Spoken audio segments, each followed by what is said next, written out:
بسم اللہ الرحمن الرحیم۔ حسبنا اللہ و نعم الوکیل، علی اللہ توکلنا۔ السلام علیکم ورحمۃ اللہ وبرکاتہ۔ اللہ تعالیٰ پر توکل کرنے والوں کی دنیا بھی کامیاب اور آخرت بھی کامیاب۔ حسبنا اللہ و نعم الوکیل، علی اللہ توکلنا۔ توکل والے اللہ کی طاقت اور قدرت پر نظر رکھتے ہیں، چنانچہ ان کی زندگی میں ہاں ہاں اور ہاں زیادہ ہوتی ہے۔ دین کے بڑے بڑے کام، بڑے بڑے اہداف ان کے سامنے آتے ہیں تو وہ کہتے ہیں ہاں ٹھیک ہے، ہو جائے گا انشاءاللہ۔ مگر جن کو توکل نصیب نہیں ہوتا، ان کی زندگی منفیت کی لپیٹ میں آ جاتی ہے۔ ہر کام پر نہیں نہیں اور نہیں، وہ اسباب اور حالات کو تولتے ہیں اور ہمت ہار بیٹھتے ہیں۔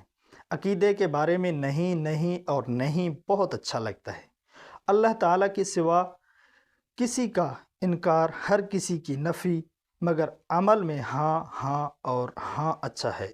ہر حکم پر لبیک یا اللہ میں حاضر ہوں، کرنا آپ نے ہے، میں نے اپنی کوشش میں کمی نہیں کرنی۔ اس کو کہتے ہیں حسبنا اللہ و نعم الوکیل، علی اللہ توکلنا۔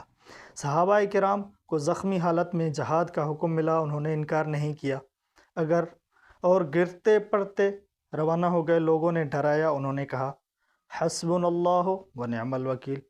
ایک بار حضور صلی اللہ علیہ وسلم نے اپنے صحابہ کرام کو قیامت اور جہنم کی ہولناکی سے ڈرایا، وہ سب بہت خوف زدہ ہو گئے۔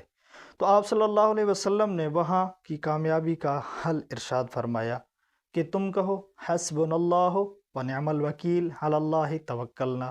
اللہ تعالیٰ دنیا میں بھی ایمان والوں کا وکیل کارساز اور آخرت میں بھی وکیل اور کارساز۔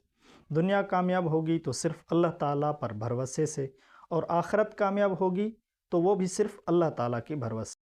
چینل کو سبسکرائب کر دیں۔ اللہ آپ کو دنیا اور آخرت کی کامیابیاں نصیب فرمائے۔